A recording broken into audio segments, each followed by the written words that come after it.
Hey everybody, and welcome to another Learn to Digitize video.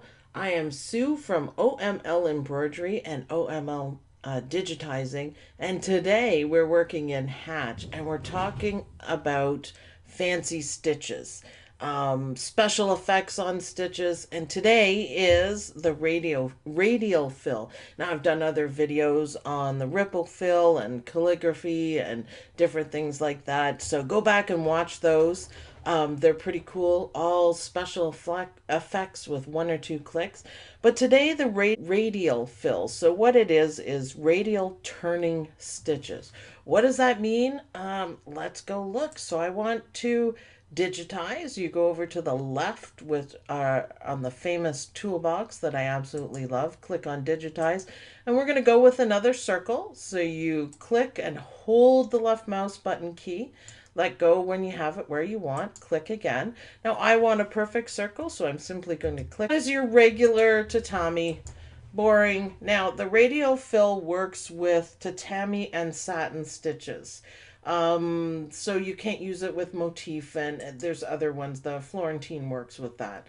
So we have it on regular tatami. Let's do, this is up and down, and this one is more, and this enables you, and if you click here on the lines you can move it up. So let's move it to right about here, and let's pick some fancy tatami stitch. How about one like that? That works for me. And then let's go into effects, and let's go down to the bottom, and let's click on radial fill. And right away you can see that it is a radial fill. I love it. The main difference with the radial fill and other fills, say the contour stitch and even Florentine, if you go up here to the reshape button, and we've done that on other stitches, you can move the center of it around and have a completely different effect, and wow, does that look good. But you can also take it outside of the shape, and look at how that makes it look more directional. It gives the shape more dimension. It's fantastic. Let's try it with another tatami stitch for a different effect. How about these lines? Ooh, look at that. Ooh. Yep, I like that. And I can think of a million ways to use this. I could probably play with this stitch all day. How about a random one even? Oh, doesn't that look nice? That almost looks like feathers. So you can sit and play around with different versions of it and do it in different ways. Let's look. Yep, I like that. That looks excellent. So move the center around. It's only used on closed shapes, obviously. It has to have the right path. And if you click off it, let's go to select, and you can see it still has the center, which I actually think is really cool. So you can change the effect just by moving the center point and moving it outside. You can change the turning angle too. Let's see how to do that. So we want to go to edit objects, and while we have it highlighted, and we want to go to break apart, and then we can do reshape. Click on the object, reshape. Do you see how that looks? Wow, so these are angle lines, and you can really get into some pretty cool stitch editing. So we can move one of the angle lines, and look how it changes. You can move them here. Look how it changes the turning stitches. So you can, whoops, I crossed angle lines. No, no, that is a no-no. But you can modify it to look exactly how you want. That is some major stitch control in my book. So there's a few things you can do with this stitch. Let's change for the effect. We can get out of that. Go back to select. Look at how cool that is. Click on it. Do reshape.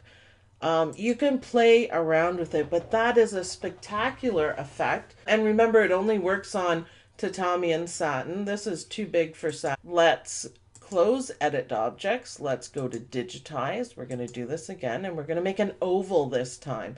So you hold down the left mouse key, pull out your circle, let go, click, and then we're going to bring it out this way. Click, and you hit enter to finish your circle. Now it's holding on the designs that we had last time. So if you don't want radial fill, you go, wow, what happened? Whoops. Go to your select thing. There we go. So it's back to tatami. That's what we want. That's fine.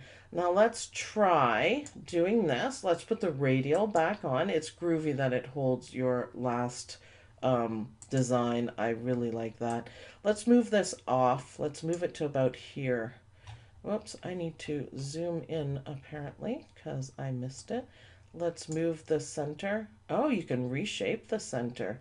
I was going to tell you guys about that after, but I just did it by accident, just with my handy dandy mousing. Isn't that cool? I really like that. Again, I think I could play with it all day. Let's move it out. Whoops. Go to reshape. Let's move it out. I want the whole thing moved. There we go. It's just a matter of hitting the right one. And look, there we go. It's also because I have a crappy mouse. So yeah, and even if you make a few click mistakes, that's fine. It's just my mouse and this computer. So look, that is absolutely beautiful. I'm going to zoom out a bit and we are going to go to layout and you're going to see how versatile this is. We're going to make a flower, but with the curving stitches. So click, merge the over, and look at that. So the same angles that you had works. So it works once you set it up. It works. Now, doesn't that add a very beautiful effect to your flowers? I don't really like the red. I kind of like the blue. How about dark blue? That one's pretty. And what I would do with this design, let's go back to digitize. Let's go back to circle. I'm just going to pull out a little circle. Let go, click, and hit enter. And we're going to go back to our select key and we'll change that maybe to a purple and we'll just go like this. And tell me that that isn't a really cool flower. Hit the 0 to bring it in there. Look at that with all those curving stitches. And that was just a few clicks. I set it up and then I shaped it around. So that is how you use the radial fill in a couple of ways on tatami stitches here inside Wilcom Hatch.